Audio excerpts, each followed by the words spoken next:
ito, kilalanin ang mga bagay at hayop sa paligid. Oh, ibigay ang iba't ibang tunog. Lagay mo lang siya dyan para hindi malipad. Okay? Okay, ang sabi ng pig? Oink, oink. Ang sabi ng aso? Sabi ng cat? Meow. Sabi ng telephone? Sabi ng drum?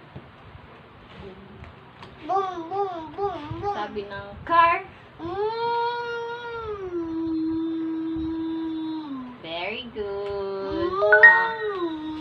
Okay. Sabi ni teacher, ito mamaya na yan. Sabi ni teacher siya, anak, pagdugtungin ang mga putol-putol na linya mula sa larawan ng hayop papunta sa tamang tunog. O, ano sabi ng frog? Mami, tawagin mami. Ay. Lobat na. O, anong sabi ng frog, anak? Kokak, kokak. Ang sabi ng pusa? Meow, meow. Ang sabi ng aso? Arf, arf. Ang sabi ng chicken? Tik, tik, Lakas mo. tik, tik, Tik, tila? Oh. tik. Tila, oh. Ang sabi ng bird? Lakas mo. Tweet, tweet. Okay.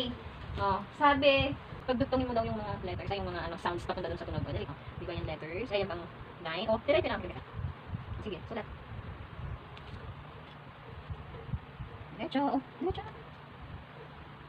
Straight line. Next. Diretso na. Diretso. Ay! Ang naman. Nandito naman.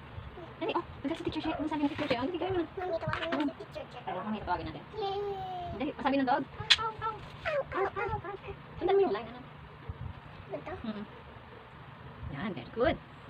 Next. Next line. Diretso. Wala lang pa. Next. Dito sa kabila. Ito. Stop. Okay, very good. Next. Now, bye.